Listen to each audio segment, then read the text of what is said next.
সংগ্রামী আমির, ভাষা সৈনিক, কেয়ারটেকার সরকার ফর্মুলার রূপকার, বিশ্বের শত কোটি নির্যাতিত নিপীড়িত মজলুম মানুষের নয়নমণি, নন্দিত জননেতা অধ্যাপক গোলাম আজম, অধ্যাপক গোলাম আজম।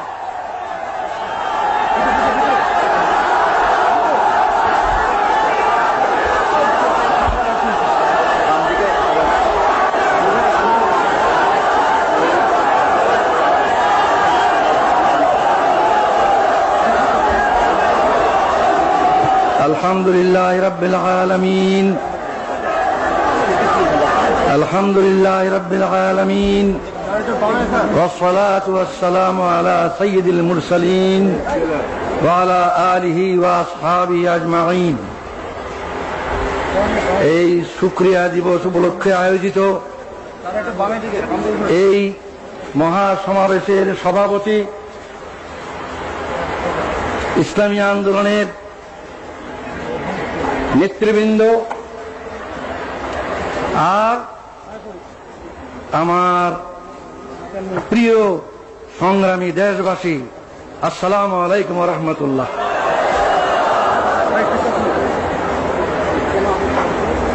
এই বাংলাদেশ আমার দেশ, এই দেশেই আমার জন্ম, এই দেশের রাজধানী ঢাকাই আমার জন্ম।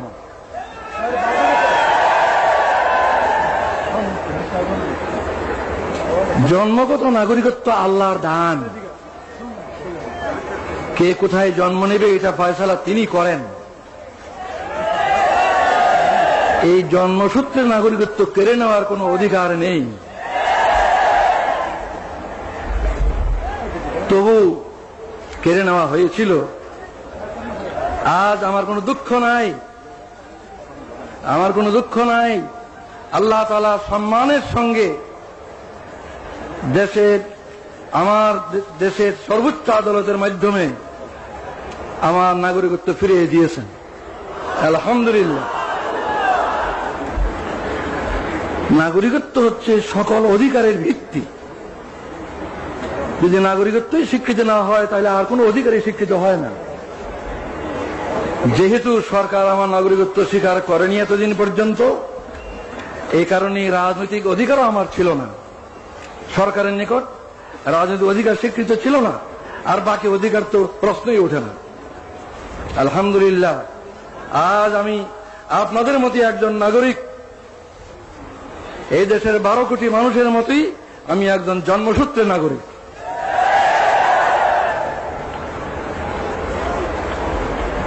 আজ 23 বছর পর আমার প্রিয় দেশবাসীর সামনে হাজির হওয়ার আমার সৌভাগ্য হলো। 23 বছর পূর্বে আমার এই প্রিয় দেশের মাঠ, ময়দান, রাজপথ আমার বিচরণ ক্ষেত্র ছিল। এই 23টি বছর আমার জীবন থেকে কেড়ে নেওয়া হয়েছে। দুঃখ নয়, আল্লাহ তাআলা আবার আমাকে সুযোগ করে দিয়েছেন। আপনাদের সাথে সেই শুকরিয়া শরীক হওয়ার জন্য আমি আজকে হাজির হয়েছি। আজকে আমি অনেক বেশি কথা বলতে চাই না, আজ সূচনা মাত্র। ইনশাআল্লাহ কথা বলার আরো সুযোগ আল্লাহ তাআলা দেবেন, আমি আশা করি, যদি বাঁচিয়ে রাখেন আল্লাহ। আজ আমি অল্প কটি কথা বলি, আপনাদের কাছ থেকে বিদায় হতে চাই। আমার প্রথম কথা হলো, 23 বছর পর, বিগত 23 বছরের দিকে আমি দৃষ্টি দিয়ে শ্রদ্ধার সঙ্গে স্মরণ করছি আমার এই দেশের অনেক বড় বড় নেতাকে, যারা দুনিয়া থেকে চলে গিয়েছেন। তাদের মধ্যে দুজন নেতা এমন, আইয়ুব খানের স্বৈর শাসন আমলে যাদের সাথে মিলে আমি গণতান্ত্রিক আন্দোলনে একসাথে কাজ করেছি, সেই দুইজন আজকে নেই দুনিয়ায়। তারা হলেন মৌলানা আব্দুল হামিদ খান ভাসানী এবং শেখ মুজিবুর রহমান। এরপর আমি স্মরণ করি আরো দুজনকে, এই দেশে গণতন্ত্র পুনর্বহালের জন্য যাদের অবদান অস্বীকার করার সাধ্য কারণ নেই, সেই দুইজনও দুনিয়ায় নেই আজ। একজন জেনারেল আতাউল গনি উসমানী, আর একজন জেনারেল পরবর্তীকালে প্রেসিডেন্ট জিয়াউর রহমান। শ্রদ্ধার সঙ্গে তাদের স্মরণ করি। আরো স্মরণ করি কয়েকজনকে যারা এদেশে আল্লাহর দ্বীন, আল্লাহর কালিমার ঝান্ডাকে সমুন্নত করার জন্য আজীবন চেষ্টা করে গেছেন। তাদের অবদানকে আমি স্মরণ করি। তারা হলেন মৌলানা আতহার আলী, মৌলানা মোহাম্মদ আব্দুর রহিম, মৌলানা মোহাম্মদুল্লাহ হাফিজ জি হুজুর এবং সরসিনার মৌলানা আবু জাফর মোহাম্মদ সালেহ, পীর সাহেব সরসিনা, আরো অনেকেই 23 বছরের আগে যারা দুনিয়া থেকে গুজরে গেছেন তাদের কথা আমি উল্লেখ করলাম না। এই 23 বছরে যাদেরকে হারিয়েছি তাদের কথা স্মরণ করে, শ্রদ্ধার সঙ্গে স্মরণ করে আমি আমার এই দ্বিতীয় কথা শেষ করলাম। এরপর 72 বছর বয়সে দাঁড়িয়ে আমি ভাবছি যে আমার ডাক কবে আসে আল্লাহর পক্ষ থেকে। তিনি কতদিন দুনিয়াতে আমাকে কাজ করার সুযোগ দেবেন তিনি জানেন। আমার কোনো ব্যক্তিগত উচ্চাকাঙ্ক্ষা নাই। আমি নিজে দেশের বড় কিছু হব, দেশের কোনো কর্তা হব, এই ধরনের কোনো কামনা আমার নাই। কিন্তু একটি কামনাই আমাকে অস্থির করে যে দুনিয়া থেকে যখন বিদায় নেব তখন আমার এই দেশবাসীর 12 কোটি মানুষকে কি অবস্থায় আমি রেখে যাব। তাদেরকে সুখী নিরাপত্তাবোধ নিয়ে বেঁচে থাকার মতো অবস্থায় রেখে যেতে পারবো কিনা, এটা আমার সবচেয়ে বড় চিন্তা। ক্ষুধা তৃষ্ণা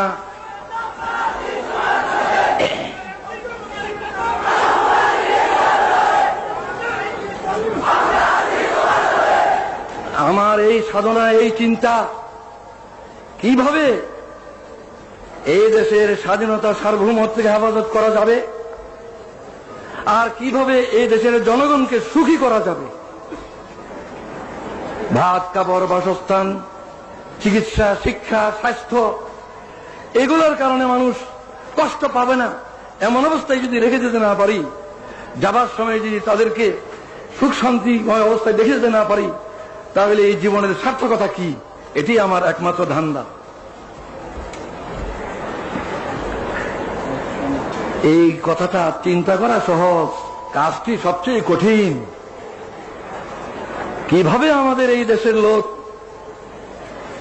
এই দুর্নাম থেকে মুক্তি পাবে যে এই দেশ নাকি গরিব এবং ভিক্ষুকের দেশ, সারা দুনিয়ায় এই বদনামের বোঝা আমরা বয়ে বেড়াচ্ছি।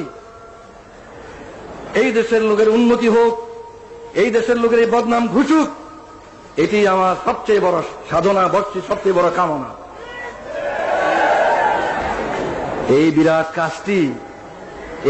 কাজটি এমনি এমনি হবে না, কোন এক দলের পক্ষে সম্ভব হবে না, কোন দলীয় সরকার একলা পারবে না, অনেক সমস্যা। তাই আমি মনে করি যে এই বিরাট কাজটি করা তখনই সম্ভব হবে যদি আমরা রাজনৈতিক ভেদাভেদ, বিদ্বেষ, হিংসা, সন্ত্রাসী রাজনীতি এবং এজিটেশনাল পলিটিক্স, উত্তেজনাপূর্ণ রাজনীতি ইত্যাদি ক্ষান্ত করে সুস্থ রাজনীতি আমরা সবাই করতে রাজি হই। আমি মনে করি যে দেশ গড়ার চিন্তা ভাবনা যাদের আছে তারাই রাজনীতি করেন, আর রাজনীতির ময়দানে যারা নেতৃত্ব দিচ্ছেন তাদের চেষ্টা সাধনের উপরই এই জনগণের ঐক্য নির্ভর করে। জনগণের মধ্যে বিভেদ সৃষ্টি করে কোনো নেতৃত্ব সফল হবে না। জনগণের মধ্যে ঐক্য সৃষ্টি করেই সত্যিকার ভাবে দেশের কল্যাণ করা সম্ভব। এই ঐক্যের জন্য আসুন আমরা সকলে চেষ্টা করি। অতীতের বহু উত্থান পতন হয়েছে, রাজনীতির অঙ্গনে বহু উত্থান পতন হয়েছে। আসুন আমরা ওইসব অতীতের দুঃখের কথাগুলি ভুলে যাই। আমরা যারা রাজনীতি ময়দানে আছি, আসুন একসাথে বসি, ভাব বিনিময় করি। দেশের সমস্যা অজানা নয়, সবারই কাছে আমাদের জানা। আসল কথা সমাধানের পথ কি, কিভাবে সমাধান করব, এই সমাধানের জন্য আসুন একসাথে বসি, একসাথে চিন্তা করি, মতের বিনিময় করি। আমরা ঐক্যবদ্ধভাবে চেষ্টা করা ছাড়া এই বিরাট কাজ কিছুটি সম্ভব নয় বলে আমি বিশ্বাস করি। আমি দেশবাসীর সকলের কাছে এই কামনা করি যে আপনারাও দোয়া করেন। আমি এই চেষ্টাই করতে চাই, প্রতিটি রাজনৈতিক নেতার দুয়ারে দুয়ারে আমি যেতে চাই, প্রতি নেতার কাছে আমি ধর্ম দিতে চাই। আসুন আমরা দেশকে গড়ি একসাথে মিলে। এই ঐক্য ছাড়া এই দলীয় কর্তৃত্ব, নেতৃত্ব, এগুলি নিয়ে আমরা ঝগড়া করতে পারবো, কিন্তু দেশ গড়তে পারবো না। এগুলি নিয়ে আমরা মারামারি কাটাকাটি করতে পারবো, কিন্তু জনগণকে সুখ শান্তি দিতে পারবো না। আমি আর বেশি কথা বলতে চাই না। এখানে একটা গুরুত্বপূর্ণ কথা আমি বলতে চাই, সেটা হচ্ছে রাজনীতির ময়দানে যারা কাজ করেন, বিভিন্ন দলের মধ্যে মতের পার্থক্য থাকা খুবই স্বাভাবিক, এবং এই পার্থক্যের কারণে রাজনৈতিক সিদ্ধান্ত ভিন্ন ভিন্ন হয়। বিভিন্ন দলের বিভিন্ন রকম রাজনৈতিক সিদ্ধান্ত হয়, এবং এক দলের সিদ্ধান্ত আরেক দলের নিকট গ্রহণযোগ্য হয় না। এটা হয়েই থাকে, এটা স্বাভাবিক। এই কারণে আমাদের মধ্যে যে দূরত্ব, পারস্পরিক এই দূরত্ব দূর করতে হবে। আর দূর করার পথ এটাই যে অতীতকে ভুলে যাওয়া। আমার বিরুদ্ধে যারা ব্যাপক অপপ্রচার করেছেন বহু বছর থেকে, আমি তাদের অপপ্রচারকে কিছুই মনে করি না। তাদের বিরুদ্ধে আমার কোনো বিদ্বেষ নাই, আমি তাদের বিরুদ্ধে কোনো অভিযোগ করব না। তাদেরকে আমি অনুরোধ করব, আসুন আমরা একসাথে মিলে দেশ গড়ার চেষ্টা করি। আমারও যদি কোনো ভুল হয়ে থাকে, ইচ্ছাকৃতভাবে দেশের এবং জনগণের ক্ষতির কোনো চেষ্টা আল্লাহর রহমতে আমি কোনোদিন করিনি। যা ভালো বুঝেছি দেশের জন্য, জনগণের কল্যাণের জন্য করেছি। এরপরেও মানুষের ভুল হয়, ভুল হতে পারে। কেউ আমার কোনো কাজকে ভুল মনে করতে পারেন, তার জন্য তাদেরকে আমি দোষী বলবো না। নবী ছাড়া কে দোষী নয়, দোষ কম বেশি সবারই আছে। তাই যারা আমার কোনো কাজকে ভুল মনে করেছেন, আমার কোনো কাজে অসন্তুষ্ট হয়েছেন, আমার কোনো কাজে ব্যথিত হয়েছেন, দুঃখ পেয়েছেন, আমি তাদের সবার কাছে জানাচ্ছি, আপনাদের এই বেদনার সঙ্গে আমি শরীক, আমিও দুঃখিত। আমি আল্লাহর কাছে দোয়া করি যাতে আমি বাকি জীবন যা কিছু করি কারো মনে দুঃখ না দিই, কারো মনে দুঃখ না আসে এমন ভাবে যেন আমি কাজ করতে পারি। আপনারাও এই দোয়া করুন। সর্বশেষে যে ঐক্যের কথা আমি আজ বলছি, এই ঐক্যের তো ভিত্তি চাই। ঐক্যের কথা সকলেই বলেন, অনেকেই বলেন, কিন্তু ঐক্যের মধ্যে ভিত্তি প্রয়োজন। বিনা ভিত্তিতে ঐক্য কিছুতে পেরে দাঁড়াবে। আমার দৃষ্টিতে ঐক্যের ভিত্তি দুটো, একটা রাজনৈতিক ঐক্য আর একটা আদর্শিক ঐক্য। রাজনৈতিক ঐক্য, আদর্শিক ঐক্য, এই দুটো ঐক্যের ভিত্তিতে আমরা এই দেশের 12 কোটি মানুষকে ঐক্যবদ্ধ করতে পারি। রাজনৈতিক ঐক্য মানে হচ্ছে এই বাংলাদেশের যে সীমানা, এই সীমানার ভিতরে যে বাংলাদেশ, এই বাংলাদেশের স্বাধীনতা, সার্বভৌমত্বকে হেফাজত করতে হবে। অত্যন্ত বেদনার সঙ্গে লক্ষ্য করছি, বিদেশ থেকে এসে কিছু লোক আমাদের দেশে এই কথা বলার সাহস পায় যে 47-এর সীমানা উঠাই দিতে হবে। 47 সীমানা উঠে দিলে বাংলাদেশ কোথায় থাকবে? 47 ভারত ভাগ করে যে সীমানা ঠিক করা হয়েছিল, সেই সীমানায় কি বাংলাদেশের সীমানা নয়? 71 কি সেই সীমানার ভিতরে স্বাধীন বাংলাদেশ কায়েম হয়নি? এই সীমানার হেফাজত করা হলো রাজনৈতিক ঐক্যের পয়লা ভিত্তি, রাজনৈতিক ঐক্যের ভিত্তি। এটাই যারা এই সীমানা তুলে দিতে চায় তারা এদেশের স্বাধীনতার রক্ষক হতে পারে না। যারা এই সীমানা তুলে দিতে চায় তারা এদেশের স্বাধীনতার সার্বভৌমত্বে বিশ্বাস করে না। আমি বিশ্বাস করি দেশের দায়িত্বশীল সকল রাজনৈতিক দল এই বিষয়ে একমত যে বাংলাদেশের এই সীমানার ভিতরে যে সীমানা 47 হয়েছিল এবং 71 যে সীমানাকে নিয়ে স্বাধীন সার্বভৌম বাংলাদেশ প্রতিষ্ঠিত হয়েছে, এই সীমানার হেফাজত করা আমাদের সকলের পবিত্র দায়িত্ব এবং এটা আমাদের রাজনৈতিক ঐক্যের ভিত্তি। কিন্তু রাজনৈতিক ঐক্য কি যথেষ্ট? রাজনৈতিক ঐক্য কখনো যথেষ্ট নয়। আদর্শিক ঐক্য ব্যতীত রাজনৈতিক ঐক্য ক্রিয়াশীল হয় না। আমি অনেক ভেবে চিন্তে তালাশ করে দেখেছি যে 3টি কথাই হচ্ছে আদর্শিক ভিত্তি। 3টি কথাই হচ্ছে আদর্শিক ভিত্তি। আল্লাহ যিনি আমাদেরকে সৃষ্টি করেছেন, যিনি আমাদের মনিব, মাবুদ, প্রভু, সেই আল্লাহ ঐক্যের, আদর্শিক ঐক্যের পয়লা ভিত্তি। সেই আল্লাহ মানব জাতির দিশারি হিসাবে, পথ প্রদর্শক হিসাবে তার রসুলকে পাঠিয়েছেন, যুগে যুগে রসুলগণকে পাঠিয়েছেন। সর্বশ্রেষ্ঠ রসুল মুহাম্মদ রাসূলুল্লাহ সাল্লাল্লাহু আলাইহি ওয়াসাল্লাম হচ্ছে দ্বিতীয় আদর্শিক ভিত্তি। তৃতীয় আদর্শিক ভিত্তি হচ্ছে আল কোরআন, যা মানব জাতির জীবন বিধান আল্লাহর পক্ষ থেকে রসুলের মাধ্যমে এসেছে। এই আল্লাহ, আল্লাহর রসুল এবং আল্লাহর কোরআন এর কোনটাই জামাত ইসলামীর দলীয় সম্পদ নয়। এই তিনটার কোনটাই কোন দেশের কোন দলের তাদের নিজস্ব সম্পদ নয়। এই সম্পদের ভিত্তিতে আমাদের মধ্যে ঐক্য না হওয়ার আমি কোনো কারণ দেখি না। আমি অত্যন্ত আনন্দ বোধ করি যে আমাদের দেশে প্রধান প্রধান দলগুলির নেতৃবৃন্দ তারা মুসলিম। আমাদের দেশের প্রধান প্রধান দলগুলির নেতৃবৃন্দ মুসলিম। তারা নামাজ পড়েন, হজ করেন, কোরআনকে তারা অস্বীকার করতে পারেন না। নামাজ, রোজা, হজ এগুলি কোরআনই আছে, তারা এগুলি করেন। সুতরাং আমি কি করে মনে করবো তারা কোরআনকে পছন্দ করেন না? নিশ্চয়ই তারা কোরআনকে বিশ্বাস করেন। তাই আমি এই আকুল আবেদন জানাই, রাজনৈতিক ঐক্যের ভিত্তি বাংলাদেশের সার্বভৌমত্ব এবং স্বাধীনতাকে রক্ষা, আর আদর্শিক ভিত্তি হচ্ছে আল্লাহর প্রতি দৃঢ় বিশ্বাস এবং আস্থা, যেটা আমাদের বাংলাদেশের শাসনতন্ত্রে আছে। দ্বিতীয় মুহাম্মদ রাসূলুল্লাহ সাল্লাল্লাহু আলাইহি ওয়াসাল্লামের নেতৃত্ব, তৃতীয় কোরআনের বিধান। এই ঐক্যের ভিত্তিকে যদি আমরা গ্রহণ করি, কাল থেকে আমরা দেশ গড়ার কাজ শুরু করতে পারি।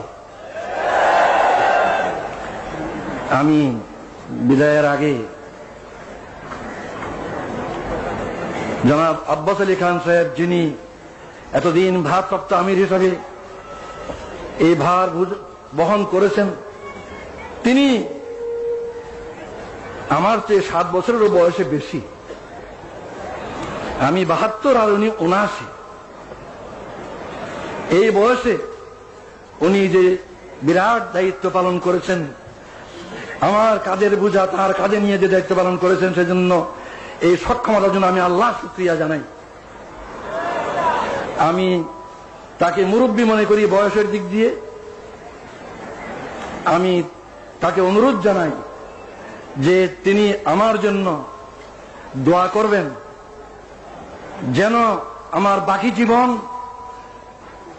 এই দেশের কল্যাণের জন্য, এই দেশের জনগণের সমৃদ্ধি উন্নতির জন্য, সুখ শান্তির জন্য ঠিক মতো কাজ করতে পারি। আর জাতীয় ঐক্য সৃষ্টির জন্য যে আমি নিয়ত করেছি, সেই নিয়ত যেন আল্লাহ তাআলা আমার পুরা করেন, এই দোয়া করার আবেদন জানাই আমি বিদায় নিচ্ছি। এই বলে আল্লাহু আকবার, বাংলাদেশ জিন্দাবাদ, জামাতে ইসলামী জিন্দাবাদ। খোদা হাফেজ। আসসালামু আলাইকুম ওয়া রাহমাতুল্লাহ।